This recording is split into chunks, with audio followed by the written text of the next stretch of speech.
Well, good evening, everybody. It's a pleasure to be back. George Morgan here at your service. It's PSGL, it's Wednesday night, it's Spain tonight as well. Lots on the table, lots of battling. The title contest is still alive and kicking. And Jack, it's only taken us 10 rounds. We're on the 11th. It's all to play for. Boromant goes on the inside and takes the lead on the final lap of the race. Now it's side by side between Boromant and Warner, but Boromant's got the inside. Literally a guest star here in this phenomenal race. Cameron Dowd looking to take P2 in his very first PSGL F1 PC race. Incredible to say the least. You see that Putin to lead. 1.5 seconds. DRS is the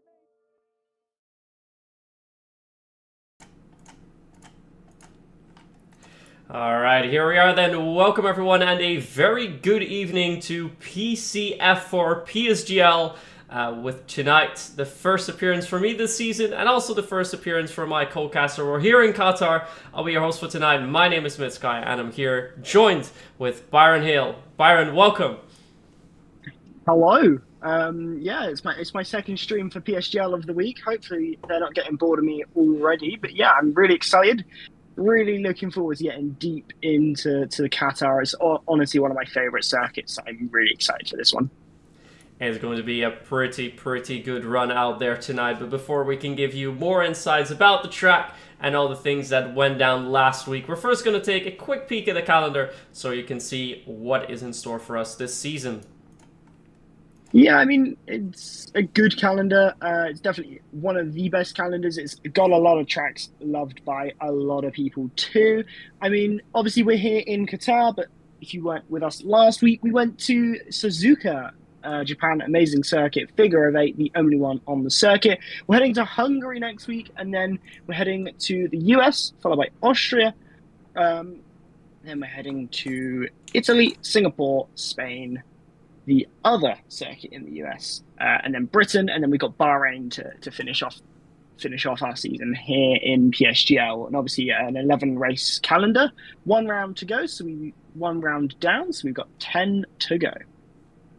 Indeed, so we will have a few breaks. So after race 3, as you can see on the calendar, we have a 1 week break. Of course, for the holidays, we have another break, so we can all enjoy Christmas and New Year's. And we then will end off the season in the new year in 2024. So this is your season 35 calendar. But first, a quick flashback to the race from last week in Japan. So I'm going to put that right in front of the screen for you so you can check it with us.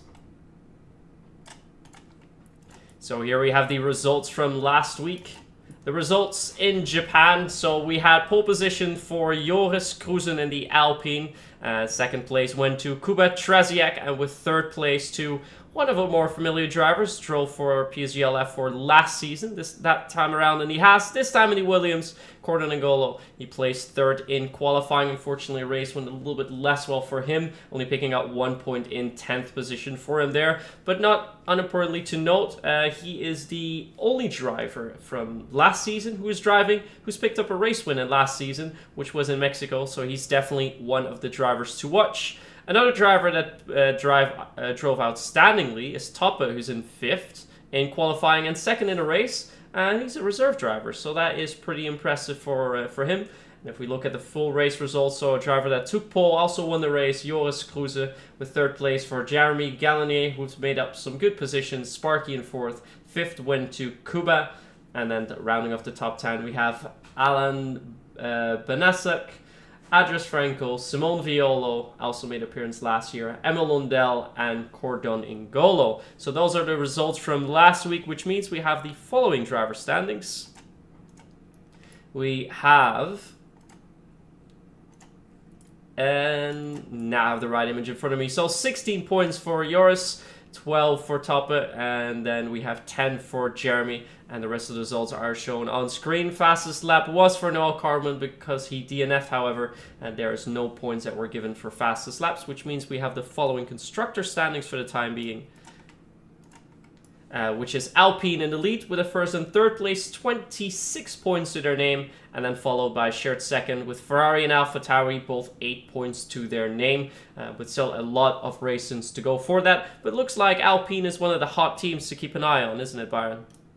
Yeah, I mean, Alpine had a phenomenal first race of the season. It's really great to see how they really took the start of the season in stride. There was a lot of a great start for their season, and they've definitely hit the ground running. 1st and 3rd, that's a really great result. Obviously, it's a really great momentum for that as a team, and hopefully they get to build on that today. Very, very good. Well, in the meantime, it looks like qualifying has started, so we're quickly going to jump over to the in-game view, and then we're going to give you all the information about the action. In the meantime, Byron will also fill you in on some information about the Losail International Circuit. Yeah, so as we head over to the wonderful Qatar circuit, here's a little bit about the amazing circuit we are at. So we are at the Lusail International Circuit, located in Qatar, just 30 kilometers north of Doha, which is the capital of the country. We've got one DRS zone and 16 turns, none of them named. It's one of very few circuits to have no corners named at its very circuit. That only DRS zone along that start-finish straight, it's quite a long straight, 1 kilometer, and we'll be doing today 29 laps of this very circuit. It's very fast, it's very flowing, and it's very punishing. Track limits, they're very prominent. A lot of penalties likely to be dished out, so it's going to be very much a case of who gets the least amount of penalties today, probably. But this track is phenomenal, and I can't wait to see who takes pole. Yeah, and right as you talked about track limits, we saw Sparky on the stream picking up track limits in his first flyer. I see that the game, at least for myself, is a little bit stuttering, so if the game is a little bit laggy on stream as well, please do let me know so I can see if I can change anything about that. And in the meantime, we have our first lap coming in by Harry in the Red Bull, which is a 1:23.96 first lap that we've seen. We have a McLaren coming through, but that must be Thomas Kokeni, who indeed has set a lap time at 1:20.6. More drivers coming across the start-finish line. And Napadovsky, who we're currently following, is in Sector 2. And Joris, who had pole position last time around, now set the fastest lap for the time being, at 1:20.093, but immediately beaten by Andres Franco in the Aston Martin at 1:20.044. So that is the current fastest lap time. 7 drivers that have set a name to it. But we're currently still following Napadovsky, who has also just picked up track limits. Yeah, I mean, it's no surprise that there'll be a lot of track limits penalties at a track like this. You know, it's very flat, and with a track that is very flat, such as this wonderful circuit, it's very easy to go off of those white lines, go on just off the track ever so slightly, especially when you're pushing them like these drivers are. There's no denying that these guys are pushing every single second of every single lap, and as a result, sometimes you overextend those limits just a little bit too much. And that's when you kind of got an issue of you've overextended just too much, and now you've lost your lap time, and you've got to come in for a new set of tyres if you really want any chance of getting a good lap in. Yeah, we see traffic is also quite a big issue as Sparky making his round to the end of Sector 3. The final 2 corners now coming up for him. In the meantime, Harry seems to have retired. Oh, he's hit the pit entry! He's hit the pit entry, so Harry has crashed his car out in quali, which means that he won't be setting any more faster lap times. Sparky now coming across the start-finish line. He's going to set his first lap at a 1:25 dead. So that puts him in P8 provisionally for the time being. Most of the drivers are now heading into the pits. 3 drivers having to abort, not doing a race lap at all because of track limits. Sparky was also on his second running. We already saw in Sector 1 he was about a 10th off. The only driver currently still on track doing his lap is Cordon N'Golo, and he's rounding off the final corner now. Seems to be a little bit faster, but is it enough for provisional pole at the time being? He sets his lap time at a 1:20.2, so slots himself in a beautiful 5th place. But some good early runs, and it looks like Elliott is now coming out of the pits. But since we are preparing for our next lap, perhaps we have some more facts coming out about the Losail circuit from our lovely co-caster. Yeah, I mean, when I was kind of looking at the circuit earlier, kind of putting the first proper notes document together that I've been able to do for the season, and yeah, it's one of those circuits that, interestingly, you don't lose that much time in the pit lane. Only 19-second pit lane loss. Typically, you see that more around the 20, 22 seconds, sometimes even at some circuits up to like 25 seconds. Especially at tracks like Austria, where you've got a lot of fast corners, so you lose a lot of time in the pit lane, quite logically. But kind of in more of a fun realm, there's only 9 days worth of rain in Qatar. There's really not a lot of rain, and yet somehow when I was putting a race, 50% race on the game earlier, just to kind of get some of this information that I put into this document, for some reason the game seemed to make it rain. So who knows? There's probably a low chance of rain, but who knows? We might see some rain in the race potentially, but with a 370-meter run from the start line until that braking zone, anything can happen for any of these 14 drivers, that we've got here. Kind of looking forward to it. Yeah, only 9 days worth of rain. That's like 2 weeks in the UK, and you've already hit the 9. If you haven't hit more already, then. So fairly unique, quite a big difference. But of course, also a little bit further away. If we look at the world map there, we're currently spectating Elliot Norrin, who is going to the end of the first sector. We're aiming for low 26 sectors. He's not picking up track limits here, and he set a 26.3, which is 2/10 quicker than what we saw Sparky do earlier on. So seems to be on for at least a 120.3 if it's not going to be any quicker. So this could be quite a good lap from Elliot as he makes his way around the fast S sectors, which marks Sector 2. Sector 2, very high speed. This is one of the slowest corners that we see him come through now. And now the next 3 corners that are all going to be right corners are almost fully flat out. And if we go on board with him, flat out in 7th, flat out in 7th again. Perhaps a small lift here, no, still flat out in 7th as he makes his way to the second to last corner. Just a downshift, leaving the throttle a little bit. And then the final corner, we're going to see them shift back till 5th. Some even 4th gear, but 5th gear it's going to be for Elliot as he's going to make his way to the start-finish line. He rounds off his first lap. That looks pretty quick, and he is indeed a little bit quicker than the other drivers, a 120.1, which currently puts him in P3, as now all of the drivers are on track, with a couple that have started their lap already, and I think one of the... the Alpha Tauri is at the end of the lap. Maybe the McLaren is. I think Thomas Kilkenny is currently the first driver on the fast lap, and he's indeed 2/10 quicker in the first sector. Yeah, I mean, it's certainly a good first sector from him. Now we'll see kind of as he progresses through this lap as to kind of what pace he can put together, but a rear kind of slide going on as you go through that section. Either that's just the game lagging, or no, that was just a rear slide, but still... 1 1/4 attempts up there, so still a decent improvement from him. Definitely will get him at least a couple places higher, you would certainly hope. And obviously this third and final sector, very difficult, very challenging, but if you get it right, you can definitely extract a lot of lap time here. I remember when the track released, kind of just driving it for the first time, but up to the line now, going across that line. It's quite a long far down that kind of start line, but where will that lap put him? Only 11th, so doesn't really gain anything from it, but it's still a good improvement nonetheless, as we see a fastest lap there from the Aston Martin car of Andros.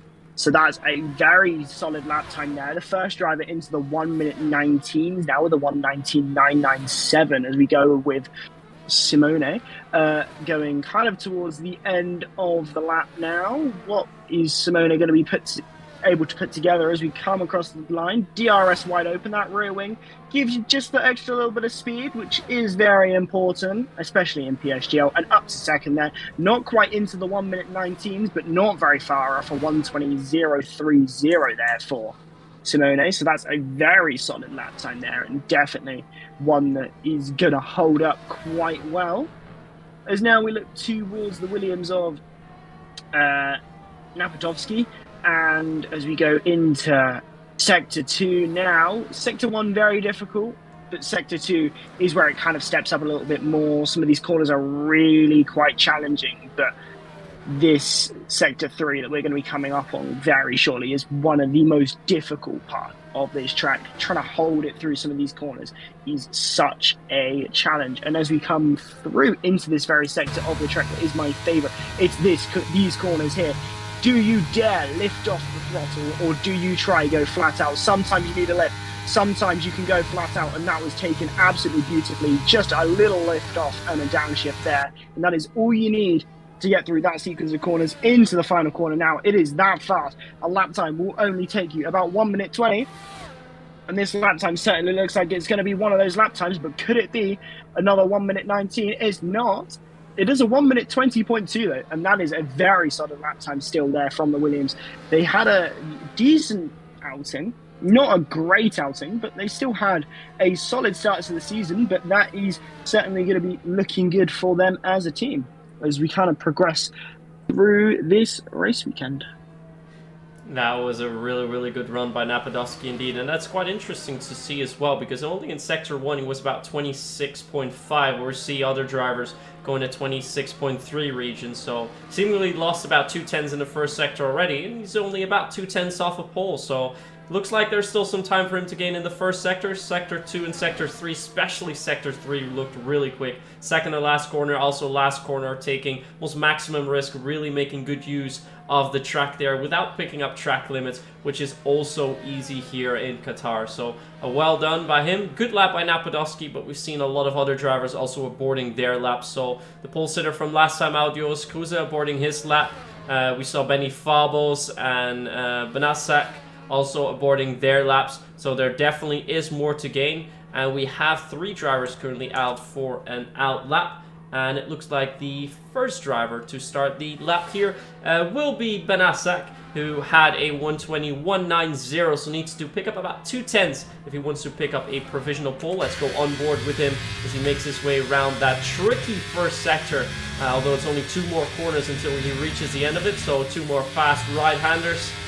First one goes well, second one has to take quite a bit of curve and does that well in the first sector indeed. A 26.3, almost flat, so it's a very fast first sector. He's about 400s up on his own lap time as he now makes his way to the twisty bends of sector 2, but so far starting off quite hot.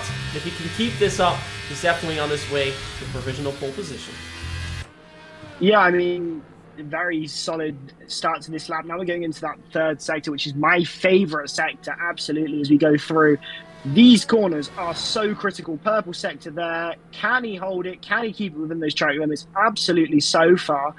Does he quite manage it on the exit? Absolutely. This is a blistering lap here from the Ferrari. Just keeping it within the track, just keeping it on that, within those white lines, and taking an absolutely beautiful line around that third and final sector up to the line now. It's been a pretty good lap here from the Ferrari. Is it good enough to take first position? No, not quite. Still not into the 1:19s. A 1:20.014 there for the Ferrari. Very close indeed. Looking at Elliot Norden here going into the pit lane, not really making an improvement as it stands, but we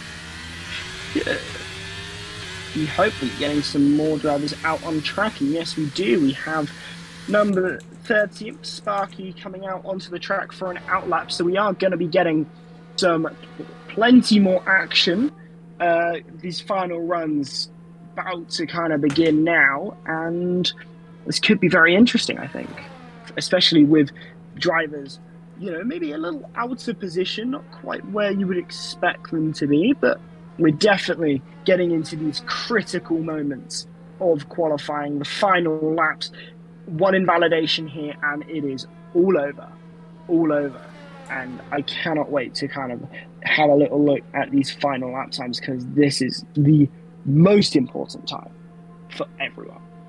Indeed, as you mentioned, it is now crunch time, 2:25. A little bit less than that on the clock still remaining, so all the drivers will be able to go for only 1 more lap. So their third lap, most drivers will do 3 laps indeed, and as we can see tonight, they will be doing 3 laps all. Looks like Emil Lundell just had enough time to go out. Of course, one of the Red Bulls are going to stay in, but that is Harry. Unfortunately, can't go for another lap there. So you see Sparky pick up track limits, but that's of course not relevant because he still has to start his lap. He will be the first of the drivers to start his last run, and one of the Alfa Romeo, so either Elliot or Emil Lundell, who's also our host for tonight, will be doing the last lap out there. But let's go on board with Sparky. And definitely later on we want to go on board with Andres Franco, who set the fastest lap for the first runs, the fastest lap for the second runs, but will he also be able to do the fast lap for the third runs? That is what we'll be looking out for, but for now our eyes are all on Sparky as he's making his way through the first sector. Just 1 more corner to go, 2 more corners to go before he reaches the end of it. And remember, we're aiming for 26.3. That is round about as fast as you can go, and Sparky indeed goes for it, 26.3, but this is almost 2.5 quicker than his previous fastest lap time. He was at a 1:25, so does need to make up about half a second, but seems like he's already gone half of it as he almost loses the rear down to that tricky fast sector, but still keeping the car on track, but that definitely is going to cost him a little bit of time. Yeah, absolutely. That's pretty much thrown most of the lap away. All of that hard time that you've tried to get out of it, and he's only now about improving by about a tenth. So all of that kind of advantage that he gained through what was a brilliant start to the lap kind of lost now. But the Aston Martin, by the way, of Andrea is about to start that final hot lap. Literally, I think just starting it now, coming towards the end of Sector 1. But as Sparky comes across the line, is it going to be an improvement? It probably is. Is it going to be as much of an improvement as I think he deserves? No, it's not even an improvement. So quite disappointing there if you're Sparky. But as we move through, we've got Simone and invalidated there. That's not great. Not an improvement going to be made there. Where is improvements being made? Napadowski is making those all-important improvements. Purple Sector 2 now into that Sector 3, coming towards the end of it already. Ooh. So instead, that's a big off. Therefore, Napadowski very lucky that this track has a very wide runoff, because otherwise that would not have been nice in the slightest. Is anyone else going to get into the 1 minute 19s? This is the final drivers crossing the finish line now. Any people crossing this line now, that is it for them. Is Andres going to be able to improve? Absolutely. Jeez, that is a monumental time gain, and that is a 1 minute 19.729. He is unstoppable. No one has been able to get close to that, let alone into the 1 minute 19s, as finally someone else manages it, with Joris Frozen getting into the 1 minute 19s at long last with a 1 minute 19.889. And there we go, someone else. Emil gets in with a 1 minute 19.931. But that is it for all of the meaningful laps in qualifying. And your order, as it stands, is Andreas Frenkel on pole position with a 1 minute 19.729, followed by Joris Krusen, Emil Lundell. Then you've got Banzak, Cordelinger, Simone, Elliot, then Benny, Tope, and Cuba rounding out that all-important top 10. Only those top 10 will get points. But to all of you who said Andreas Frenkel would get pole position, you were correct. You were most definitely correct in there. But unfortunately, nobody voted for them. They expected either someone else to be that or Joris Kruse, who did get his Alpine on the second grid slot. So that means a pole position for him last time out. This time will be P2. So you already rounded off the top 10 with Kubet Tresiak. We see further down the line, P11, we have Napadowski. P12 goes to Harry. Then we have to Thomas Kokeni, Sparky, rounding off the top 14. Only 14 drivers there tonight. Quite a few drivers had to call off the race for tonight due to, either holidays or issues or even injuries. So we have a few drivers with injuries and a few drivers that are ill as well. So I hope to those drivers that they will get better soon and will be able to get back up on their feet. In the meantime, that gives us time for a little bit of break, so we're quickly going to go to the intermission screen, and then we'll be back with the race.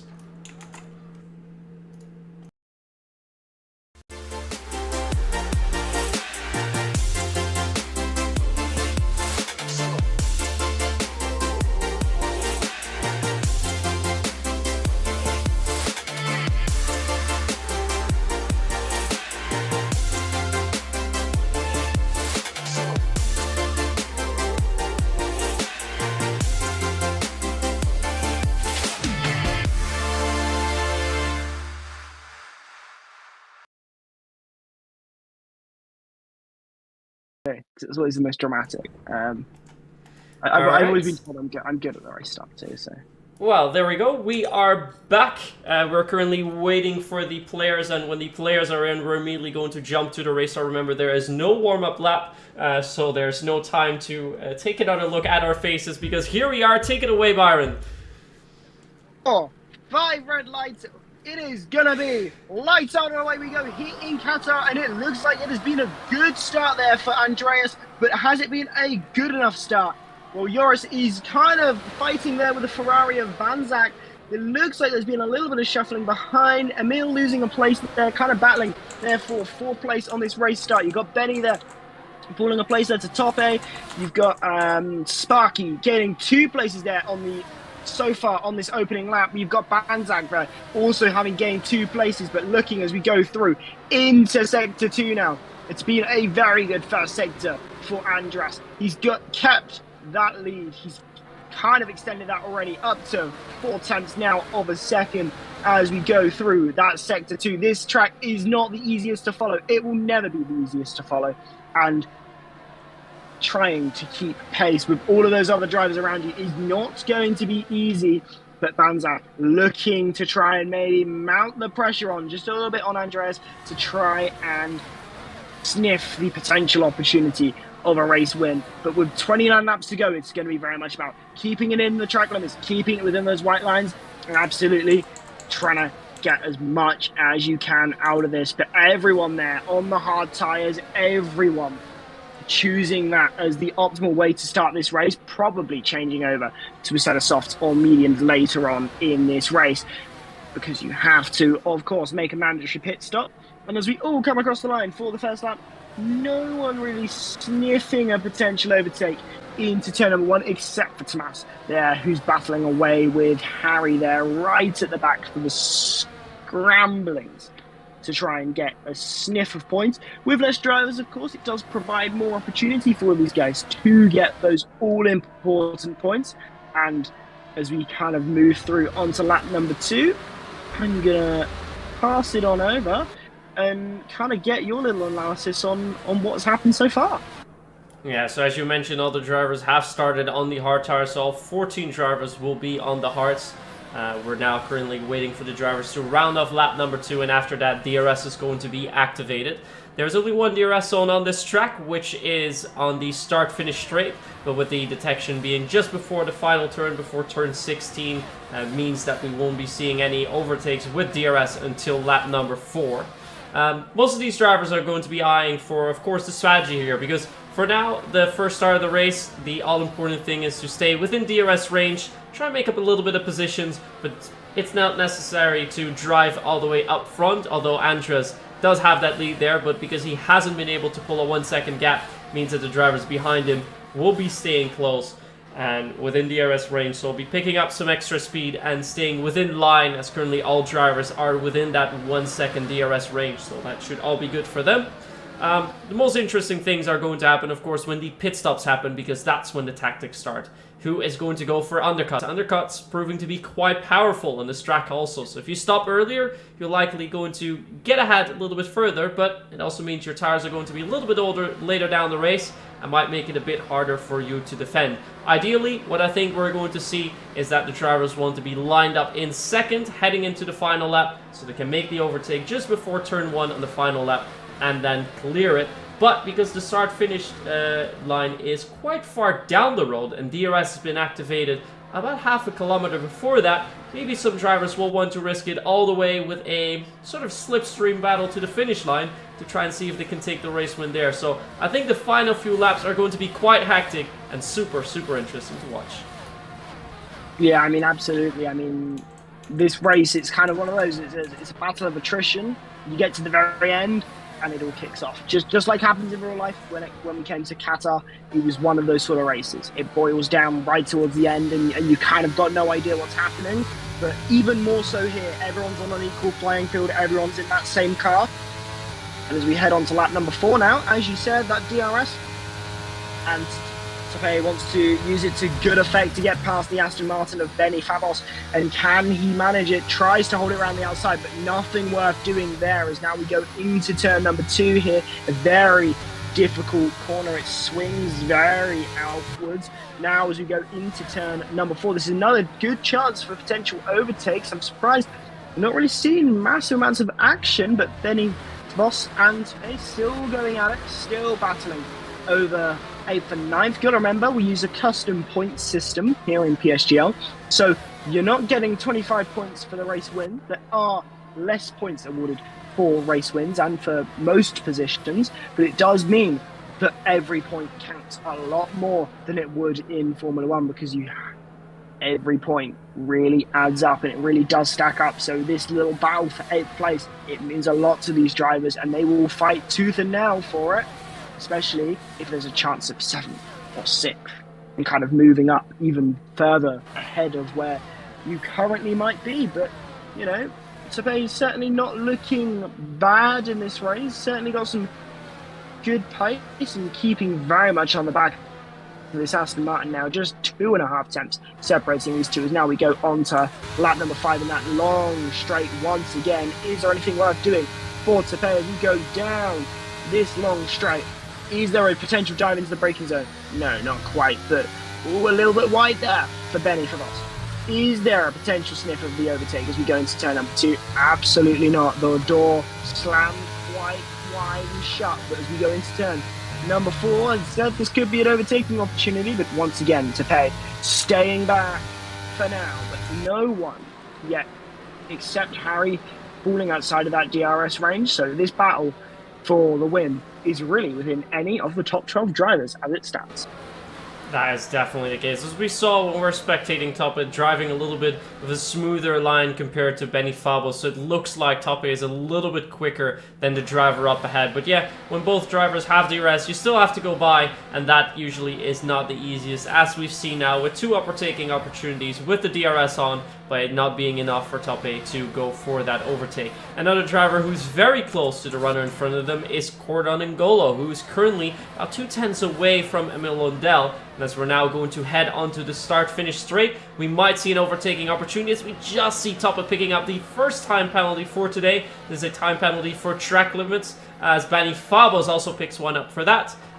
For new viewers, just to tell you how that works, if you go outside of the track limits, so outside the white line 3 times, you pick up a 3-second time penalty, as we now also see Cordon N'Golo complete the move onto 4th and snatches up that extra position, and now going to go for the hunt onto Joris Kruse, who is in P3, who in turn is getting very close to that Ferrari up ahead of him. So let's go on board with Joris for the time being so we can see what lines he's driving compared to the Ferrari in front of him, because he seems to be just a tad quicker, and if he can get close enough, might go for a move.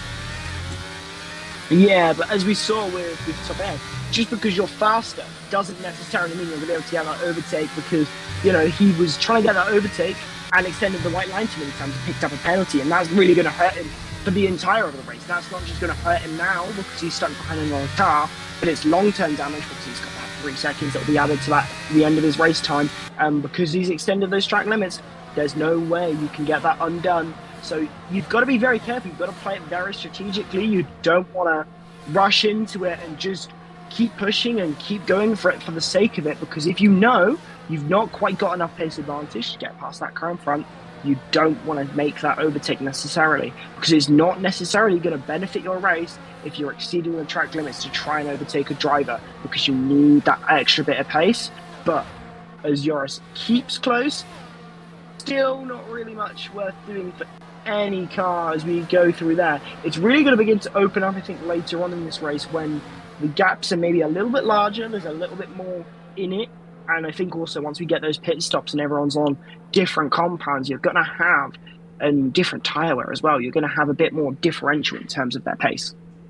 That is definitely the case, and also do not rule the risk of a safety car out here. Usually when we've gone to Qatar, there has been a safety car out there, but for that we will have to see quite a bit of incident, otherwise there is not going to be any safety car happening. And when the safety car does come into play, we might see some different strategy changes. Otherwise, we'll likely see the drivers come in about halfway mark, so the first drivers are going to stop, and the drivers that you want to keep an eye on are the drivers that are currently in between the places of 3 and 6, because I think they'll likely be going for the first stop, at least for the meaningful stops, the drivers that are going to be fighting for the race win. But let's be real, the top 12 is still within DRS range, so they can all still make it, although it's going to be a little bit more difficult for Benny Fabos and Toppe because they have that 3-second time penalty. In the meantime, I do want to zoom in a little bit on Napodowski to also give them a bit of stream time and screen time, because they were pretty close to Kuba, although they made a little bit of a mistake in the previous corner, and Sparky is quite hot on his tail, but I don't think he is quite close enough to go for an overtake, as we do see Elliot Noren, who is getting closer to Simone Violo, but also not quite going for the overtake yet, still in P7 for him, as Emil and well, Emil and Gordon and Golo are fighting for P4, going back and forth. Let's actually go to that fight, because I do want to see who comes out on top there, and it looks like Gordon and Golo has just been able to hang on to it, but with the Ferrari being really close, I think Emil wants to get by as fast as possible, because he's losing a little bit of time there.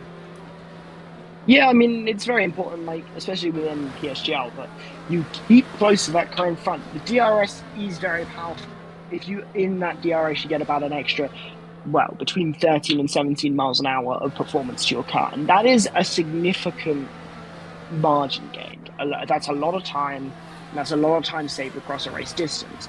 But the situation you don't want to happen is where you're behind a car who hasn't got DRS, and they're holding you up, or they have DRS, but they're still just slightly too slow. You want to be able to run at a comfortable pace that means you're not pushing, because that's when you start exceeding those track limits and getting penalties, like we've already seen with Benny Fabos and Topic, because at one point they were falling probably slightly behind of Elliott, and as a result they've had to push a little bit to catch up, and because they've had to do that, they've exceeded those track limits. But, you know, Benny Fabos, he's still in this train, and that's kind of going to be a good thing for him in terms of, I'm still in with a shot, but it's going to be difficult. And I think probably they know that, and it might actually lead them to try a different strategy. It might lead them to potentially try an undercut, because there's time that they can gain by doing an undercut, which might help offset that penalty that they've got so far in this race. But, you know, no one's making really huge moves or really any moves at this point in the race, but that doesn't mean nothing's not going to happen in this race. There's still a lot of laps to go, 20 laps kind of left in this race as it stands. And with 20 laps, that's 20, you know, times down that DRS straight where someone could get past someone, and the implications of just one overtake could be absolutely monumental on this race. That is correct indeed, so there's still quite a bit of time to go, and we see on the start-finish straight quite a few of the drivers with the DRS are trying to get out of the hot air of the cars in front of them, but also to make sure that they don't pick up the slipstream. They don't want to be too close and having to brake a little bit harder and potentially ruin the tires a little bit more. They're already going into tire management zone as we're now into the start-finish straight. We see the drivers are staying in line for the time being, but some are breaking away from that. When the Ferrari's doing that, Benny Fabo's also doing that. So just making sure that they don't go for the overtake, because at this stage, you really don't want to overtake that much. You don't want to fight that much. You just want to be able to extend your stint a little bit longer so that you'll have fresher medium tires, perhaps even soft tires towards the end of the race. And that is when you are going to make your moves, and that's when the gloves are going to go off. But for the time being, the gloves are going to stay on. I think it will stay so until we're heading into the final 5-6 laps, unless of course an incident appears. Most of the drivers still within reach. Harry and Thomas Kokeni have fallen outside of that, so they'll have to do a little bit of an offset strategy if they want to get back within the DRS train, because once you fall out of it, you're going to lose about 4 to 5 tenths every single lap just because of the DRS, and at this time you're going to have to make up in order to catch up. That's why I think it's very impressive what Andres Franco has been able to do, because every lap he's been able to gain a little bit throughout the lap, and then on the start-finish line, of course, he loses on the straight, he loses about 4 tenths, but that's because of the DRS. So I think when he really is able to get his pace down, when he's going to put the hammer down, it's going to be very, very hard to catch up with him. So unless one of the drivers manages to catch him off guard with strategy, I think he is the one to watch to get the race win tonight. Oh yeah, for sure, and it's going to be interesting to see what kind of strategy I think Andres plays today, because in the event that we got a yellow flag, that's a McLaren. We have the McLaren of Tomas, who has had an incident down there on the straight. I think that was probably just a spin out of the final corner. Looks like it was, but unfortunately, that's definitely going to hurt their race quite a lot, because now you're running 7 seconds already behind the next best car, and even then they don't have DRS either, but now you're running quite a bit off the pace. But actually, this kind of links into what I was literally just about to talk to. If you're Andreas right now, you are in a very interesting scenario. If you pit earlier, go for that undercut to try and cement that lead and build a bit of a buffer and build a bit of a gap, you run the risk of someone who's running longer, you catch up to them and they hold you up. And if you get to that scenario and they're holding you up, all of that advantage you've got from that undercut it begins to vanish. You're being held up by a car in front, and you're losing time. And because you're losing time behind that car, that kind of effect that you were going to gain, you might have gained like 2-3 seconds, but now you're only gaining 1, or you're not gaining anything at all, or you're actually losing time. So, it's going to be interesting because Andreas is either going to go for an undercut, an overcut, or he's going to kind of go smack bang in the middle. And whichever one of those 3 options Andreas goes for is going to be very interesting, because either of those scenarios is not necessarily the ideal scenario, because there's a way it can be kind of countered in a way. Yeah, it will be very hard for Andres indeed to define the strategy for this race, but I don't think he has to. He has already shown that he seems to have a little bit of extra pace in his hands, and if that is about 1 or 2 tenths, that, well, he had about a 10th in quali, but in race pace he seems to have just a little bit more of an edge over his nearest competitor, so he can just basically do his laps, wait for the drivers behind him to hit the pits, and then just go 1 lap later. He will have fresher tires, might end up behind them, but then coming into the final few laps, he can go for that overtake, can have that little bit of extra pace, and show them that he is the one to beat tonight and try to pick up that race win as we spoke about earlier. So I think he really is still in the driver's seat for tonight, but there will be a lot of Hawks out there to try and steal that prize away here tonight. So drivers really need to be on their toes and make sure that they don't get overtaken on the final lap, really. That's the only thing that you want to make sure of. As we have our first pits for tonight, that is when the drivers had picked up the track limits before. First pit stop going he's just dropping down the order, to Benny Fabos, and let's see what tires he's going to switch to. It's quite an early stop for him, lap 13, so he certainly will be going for the mediums, and indeed we have the medium tires ready. Should be able to go all the way to the end with those tires. I think with the strategy, he's trying to pick up some positions earlier on to hopefully pick up a couple extra points. The time penalty should still be active, although we're going to see that in a moment. Yes, it is indeed. So, yeah, that is another 3 seconds that is going to be added to his race time at the end. So what he really wants is that the gaps are going to increase a little bit more, because otherwise he is going to end up in trouble and drop outside of that top 10. So indeed he will have to try something different. Toppe will have to do the same. And I think Kuba now in P9 also has to watch out, because he's on the risk of falling outside the DRS range. Yeah, I mean, the first pit stop of the race, this is when we're beginning to get into that kind of crunch time. Everyone's going to begin looking at kind of boxing and trying to figure out what their strategy is, but you're going to be reacting to those around you, trying to figure out what's going on based on who's around. But everyone seems to be coming to the pit lanes on this lap now. So lap number 13, we're getting quite a lot of people coming in. We get Joris there. Now we've got Elliot Norden, Simone, and then Toppe all coming into the pit lane now. So that's 4 drivers in. Presumably all going to be for this medium tyre. I doubt anyone's going to be trying to take a set of softs to the end, because they're just not going to last. You can try as much as you want, but those soft tyres, they might give you supreme grip at the start, but they're not going to last you all the way until the very end of the race at all. Nothing worth doing, even remotely wanting to try that as a strategy. But medium tyres coming out there in 10th for Joris, not really got any traffic to contend with, and I think that's the ideal scenario.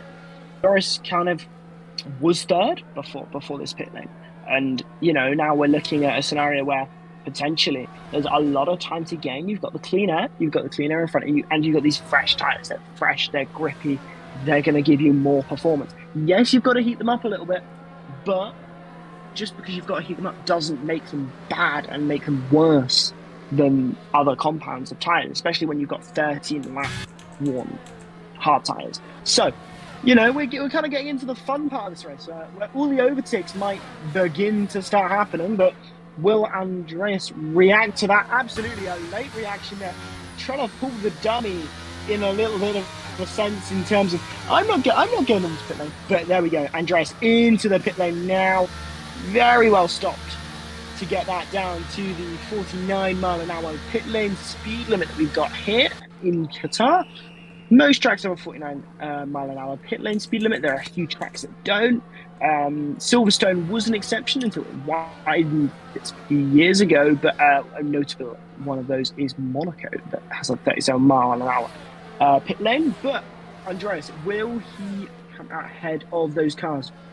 I said that Joris was potentially going to be doing some very good work there in the clean air, and absolutely blitzed it. A fastest lap there and a 1 second gain, well, a 1 second advantage there over the race leader that was Andreas Franco. So well reacted from Andreas, only coming in a lap later, because you've got to think, if you'd come in a lap later than that, you would have lost 3 seconds, 4 seconds, you know, like many more seconds every lap you stayed out. And this is really going to probably be crunch time for all of these other drivers as well, as I've just seen that Benny Fabos also sat a fastest lap there, so showing that these medium tyres are working. So it'll be interesting to see if those who are still out are staying for soft tyres, or if they are going to the end. As Andreas gets a 3-second time penalty for track limit violations, and that is not what you want, because Andreas was looking well poised to win the race, but with 3 seconds being added to that time, it's going to be difficult. It is going to be super difficult for him, and that might quite be the mistake that is going to cost him the race win, as we're currently watching Gordon N'Golo to get out of the pits. Of course, there's a little bit delay in the view there. We're still looking at the pit crew, the wonderful pit crew of the Williams team, but of course would be more interested to see what is happening at the end of the straight here, as Gordon N'Golo comes out and is going to lose quite a few positions and just going to come out ahead of that Mercedes from Tope. But we can see that Benny Fabos has made up quite a bit of positions with that early pit stop, now finding himself in P6.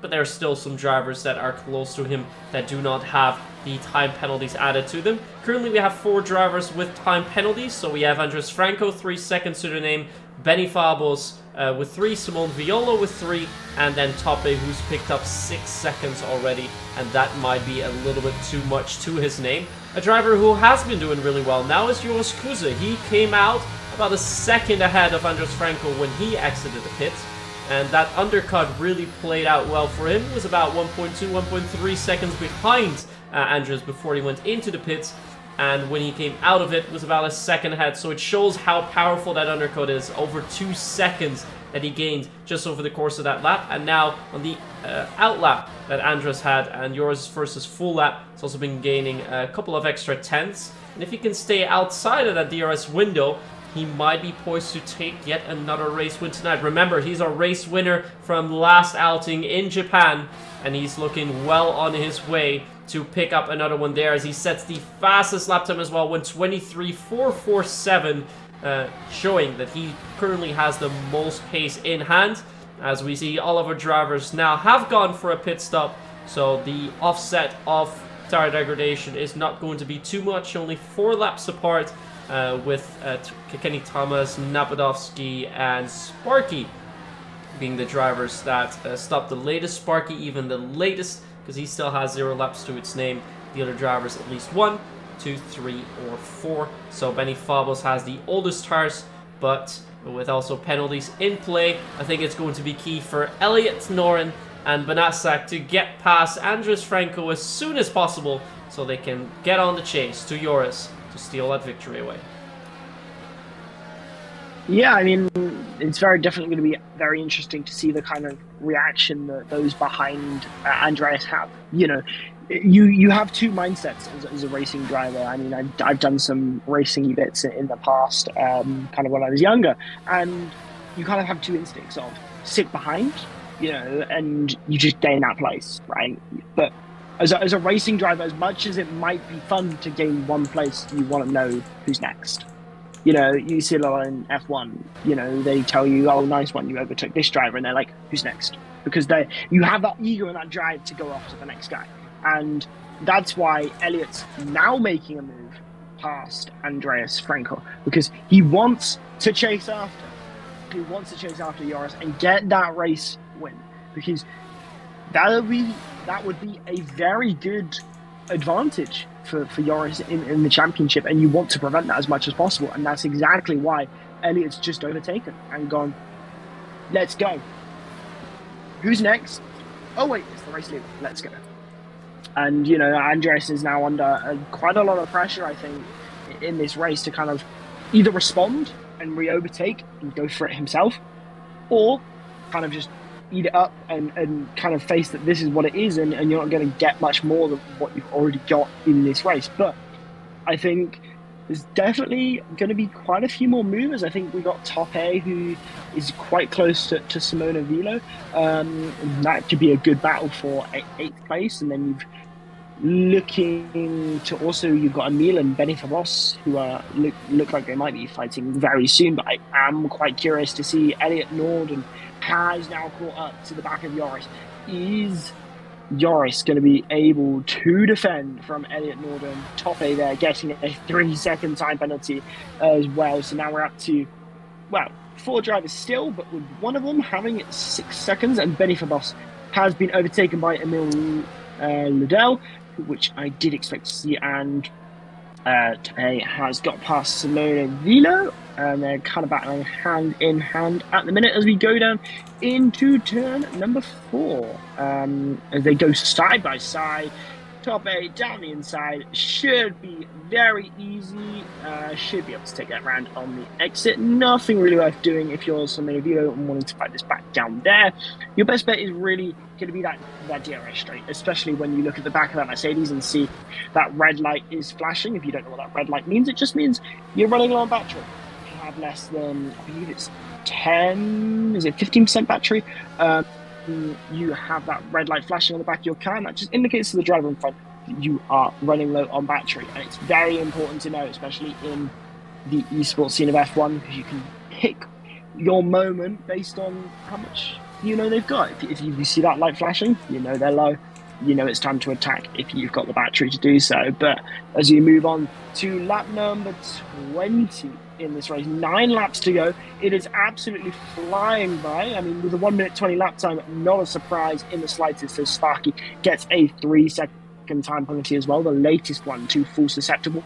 But now we have a change for the leaders. We have 4 people there battling for the race lead now. Elliot Norden trying to hold the race lead, but Joris fights it back. Banzak also getting involved there. It is tooth and nail. This is 5 drivers fighting tooth and nail for 1 place. They all want this race win. All of them chasing a victory here. Or if you're Joris, chasing a second, surmounting a lead that could last a season.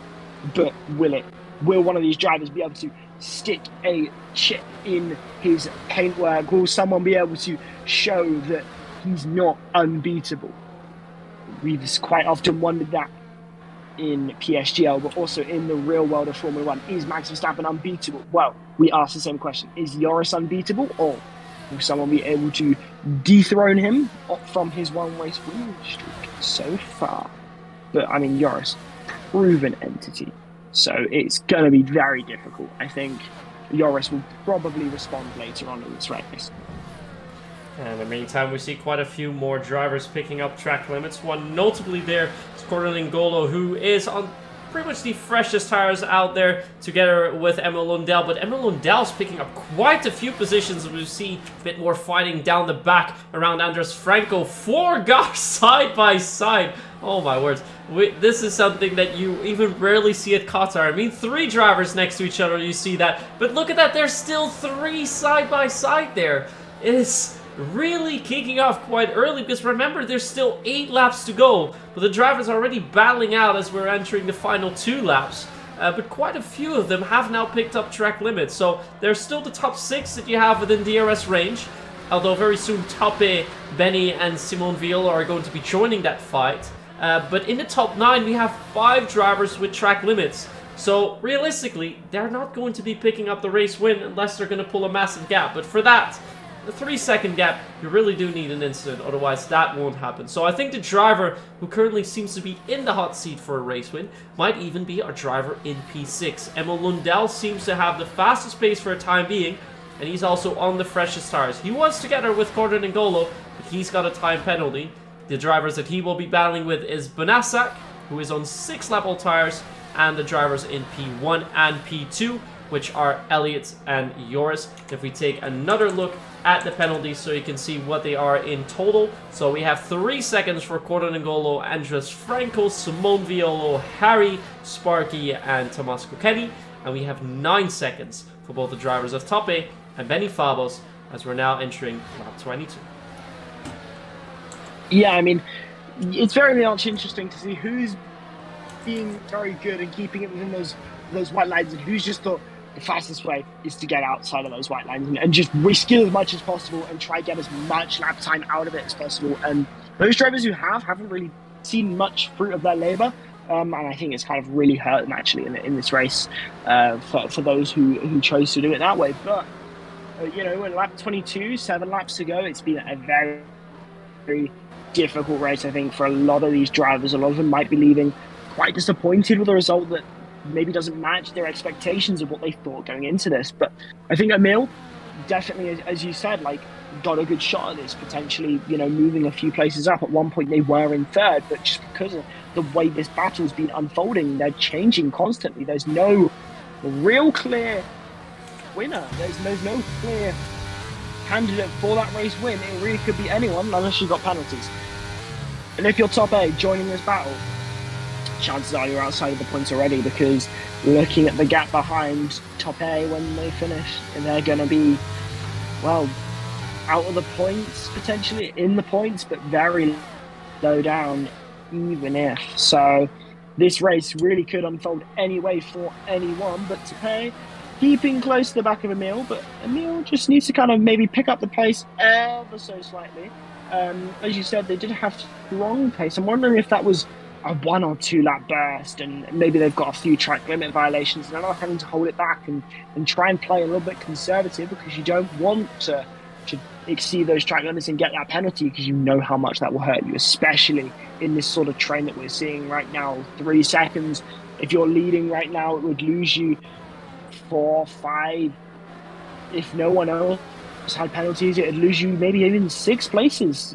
That's how close the racing is here in PSGL, and that's exactly why it's so important not to get those penalties, and that's probably going to be like the nail in some of these drivers' coffins.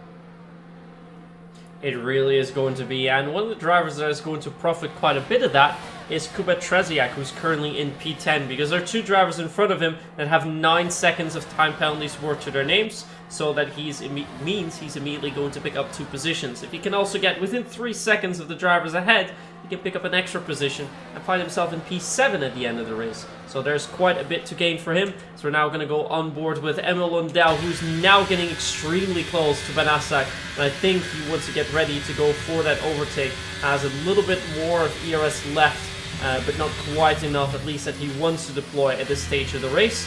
We now have about 5 or 6 laps remaining before we reach the end. So we have lap 24, 5, 6, 7, 8, and 9. So 6 laps indeed remaining. We also count the final lap.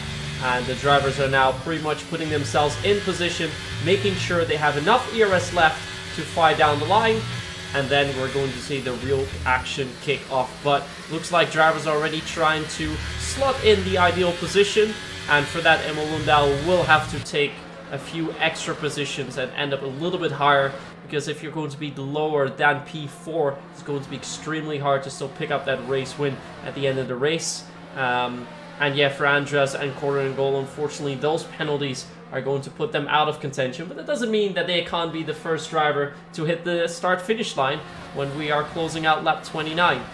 The only thing it means, they won't be taking home that trophy tonight, and that fight is likely going to go between Elliott, Joris, Benassak, and Emil Lundell, as Tope has picked up his 4th penalty of the evening. 12 seconds already to his name.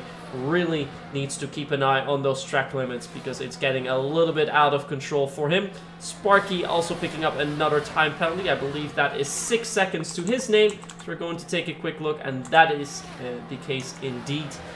As for now, Emil Lundell is still staying behind Benassak. But the gaps are starting to get a little bit closer. So we're now in the final 5 laps. And yeah, the question is, who is going to be in P2 or 3 as we head into the final lap? And who is going to be ahead after the first corner, the final lap? Yeah, I mean, that's exactly the main thing. A lot of these drivers, they're not thinking about the here and now. They're thinking about lap 28, lap 29. Where am I on those laps? Because those are the critical laps. If you're in behind the leader on that final lap of the race, you've got no penalties, you've got DRS, you've got all the DRS to use. You've got a shot. You've got an opportunity. You've got the DRS, you've got the pace, you've got everything you could need. You go into that slipstream and you fight. There's not a guarantee that you get anything out of it. You try, and that's really what we're looking at. They're positioning themselves for these final few laps. They're trying to. That's why we're seeing overtakes. We're not seeing overtakes necessarily because they're trying to cut their way, through the field. They're all trying to get into that second place for that final lap. As we see there, Banzak and Emil continuing to fight here. Going on to lap number 26 of 29. This is exactly what I mean. They're keeping close. They're trying to see if they can move as we get a change for the lead there. Joris overtaking Elliott. They're battling, I believe, side by side there. Nearly 3 wide. The Williams behind nearly getting involved within that as well. Nearly going 3 wide there through turn number 2. That would have been very hairy. We saw how wrong that could go in the Qatar sprint race. When I believe Kevin Magnussen, Zhou Guanyu and Lewis Hamilton all collided there at that very corner. And it was not a pretty picture, but these drivers, they have very high standards. They're managing to just about keep it very respectful and, very importantly, keep it at a very, very high standard. The racing standards, as always, impeccably high with these drivers. No incidents to speak of.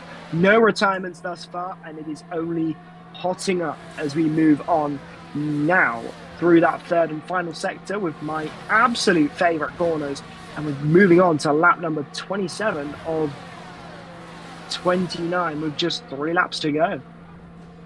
Yeah, well, it's actually interesting, aside from the track limits, the only incident that we've really seen throughout these 26 laps was the slight mistake that Thomas Kokeni made that has dropped him down the order, which was about 7 seconds earlier on. But we've actually seen more incidents in qualifying, with one driver hitting a wall and one driver heading into the gravel when he tried to make his fast lap, than we've seen in the race. So driving has been very, very clean out here in Qatar, which is not the easiest to do, considering the fact that Qatar has only been on the calendar twice now. The first appearance in 2021, and now with the full position that it's gone in 2023.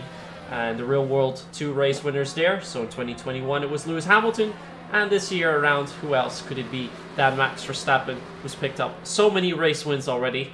And it looks like one driver here in PSGL is trying to set a similar tone than what Max is doing in the real world racing, because Joris is currently in P1, and he's also gotten P1 in the first race. He managed to get a Grand Slam there. He got pole position and get the race win. And now he got a P2 in quali and currently is leading the race as we're starting to make our way into Sector 3. And then I think the drivers are going to get their gloves off a little bit, because now the drivers want to position themselves behind Joris. Joris might even want to drop a position back so he can have a better run into the final lap. But the action really is going to start to heat up now. So let's see what happens down the straight. Yeah, I mean, now Joris very, very close to kind of cementing what could be a amazing lead in the championship. But here we go. Elliott pulls alongside into the race lead and ahead into the braking zone. Now, this is exactly what Elliott was looking to do. The pace was there.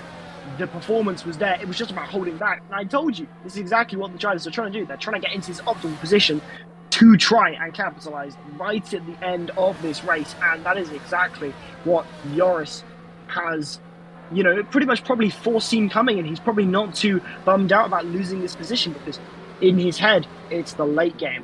Now I'm behind with the battery, with the DRS for this final lap. And this is the absolute most important. I would expect an incident. I'm expecting someone to spin. I'm expecting someone to make contact, because this is when the drivers really put the foot to the floor, try everything they can to gain anything they can, because any advantage that can be gained as we head on to this final lap is an advantage. And every driver is looking for that few tenths, that few extra bit of performance, and there is a very, very clear person that people want to win, and that is Joris in second place as it stands. As we head on to lap number 29 of 29 here in Qatar, it has been 28 laps of phenomenal racing. The standards have never been higher, but Joris pulls alongside and into the race lead as we head on to the final lap. It's side by side as we go into turn number 2. Just about enough room there for Elliot as now we go through into turn number 3. This corner, he's just a king for these cars, but now going into turn number 4, Elliot thinks about a potential move, but nothing worth doing there as we go through into what is a very, very tricky hairpin. Do you go for a dive? Do you dare on the brake pedal? Well, guess what? Joris goes wide and it opens the door slightly for Elliot as we go into the next corner. This sequence of corners so difficult, and Elliot has pulled off a phenomenal overtake to get past Joris there as we go through into the heart and the end of sector number 2.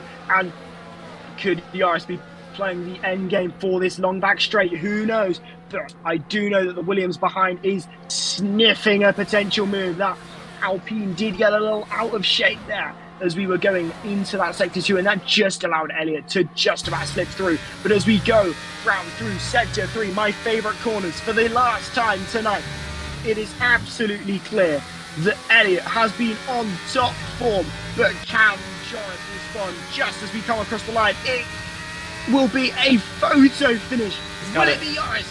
It will be Joris who takes the victory here in Qatar just by a tenth of a second, getting it right at the line, getting past Elliot there, followed by Banzak there, completing a very hectic podium and a very hectic race. Emil Lundell finishes off a great race weekend there for Alfa Romeo, a very solid haul of points for that team that really didn't have the best of races. They only had 2 points going into this round, and they are taking home a very decent haul of points in Qatar, as then they head to Hungary next race weekend, and they can hold their head high. But the man who can hold his head higher is Joris. I mean, what a result. 2 wins in a row. It's not easy in PSGL to take 2 wins in a row. It's not quite as easy as Max Verstappen's found it, because the cars are the same. The drivers are close. They're all based on that performance. And Joris, he's proven that he is another level. He's on another level compared to these drivers. The margin might have been close, but he played it to perfection. Yeah, we saw the battle for 4th being so close as well. Emil Lundell only being 2,000ths away from a podium position. But it was Bolassak holding on to that. And Kuba, who we spoke of earlier, who was about 3.5 seconds behind, managed to close the gap to the drivers up ahead of him, who had the track limits earlier on.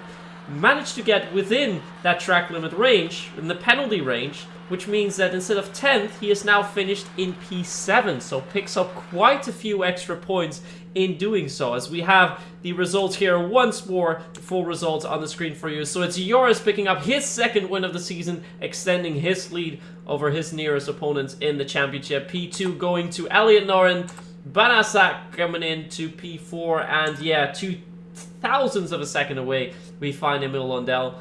And then followed by Gordon N'Golo P5, Andres Franco P6, who seemed to be hot to win the race earlier on. And then it's Kuba Treziek, Simone Violo, Tope, and Harry rounding off the P10. And indeed Kuba picking up the extra 3 positions from those drivers ahead. But still points for Harry, even though he seemed to have fallen back a little bit earlier on in the session. Yeah, well, I've just roughly looked at the maths and tried to work it out, and the lead that Joris has already got is pretty crazy. To win 2 races in a row is very difficult, and to do it in the fashion that he's done it. They've not been easy races to win, but somehow he's won both of them, and in spectacular fashion. There's just no better. There's no better way that he could have taken and really shown that he's got good performance and that he can extract that from that car. And it's very difficult to be able to prove that you're ahead of another car of the grid, and he's managed to do it, and it's not easy. And someone who raced a lot in the past, it's not. It never will be. But he's just leaps and bounds ahead at the minute. Yeah, and I currently have these standings in front of me. So last race it was 16 points for Joris when he got the race win. Another 16 tonight means he's at 32.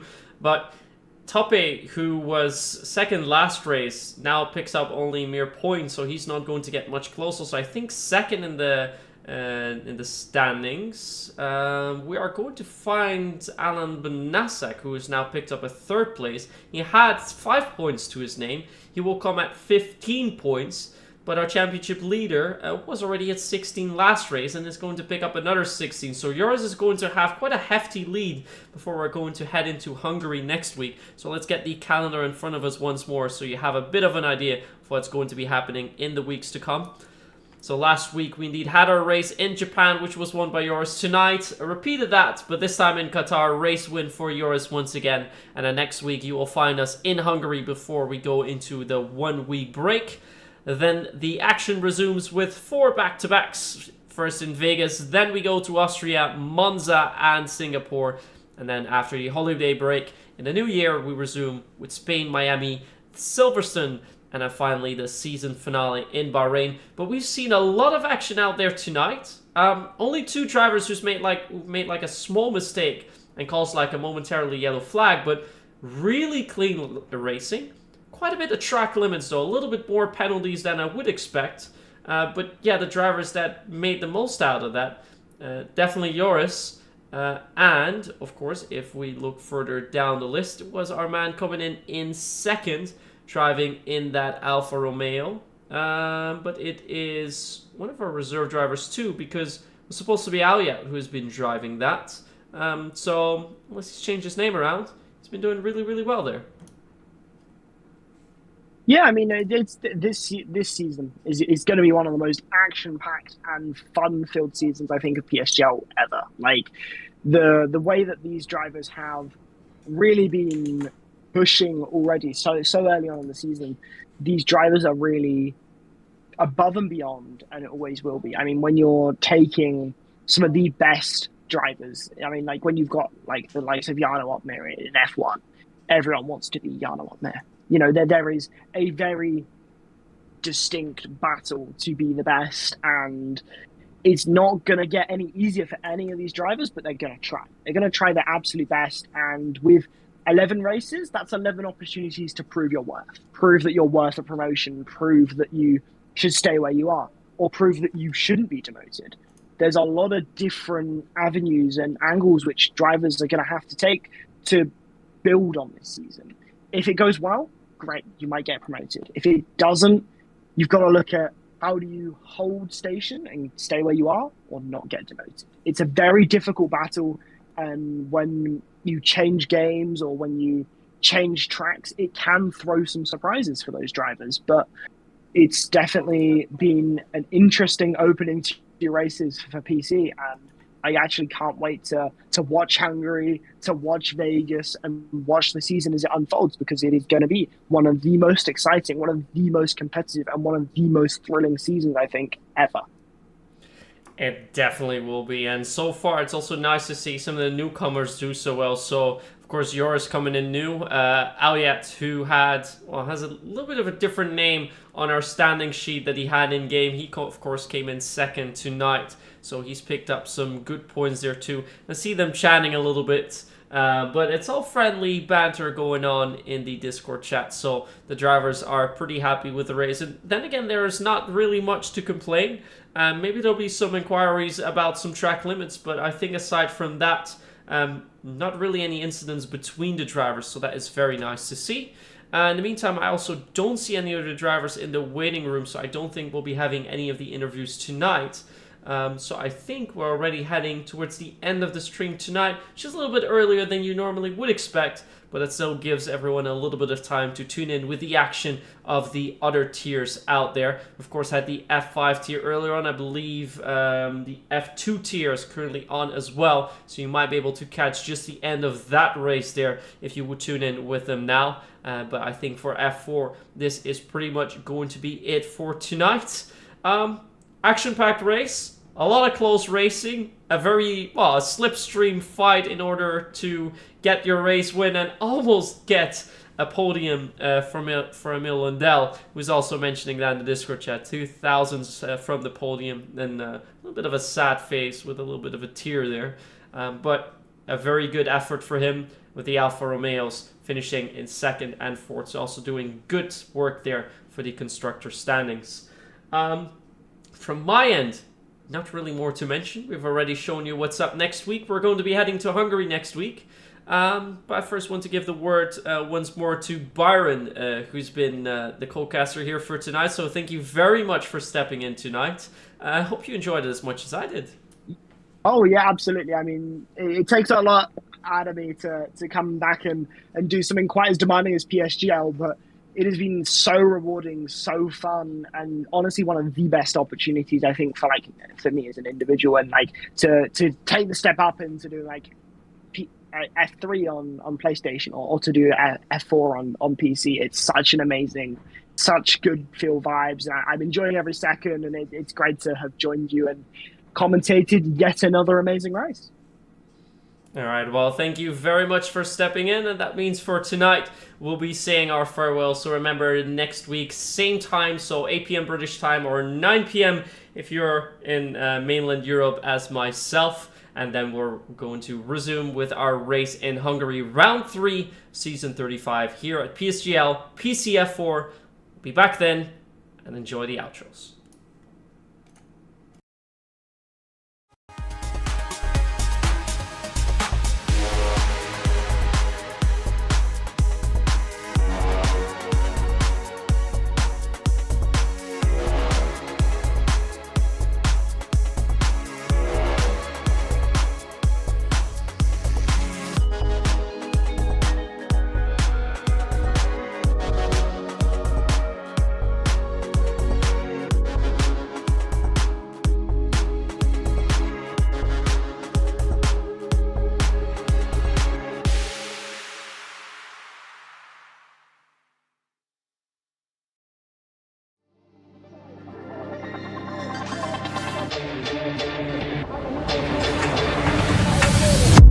Desperately trying to hang on.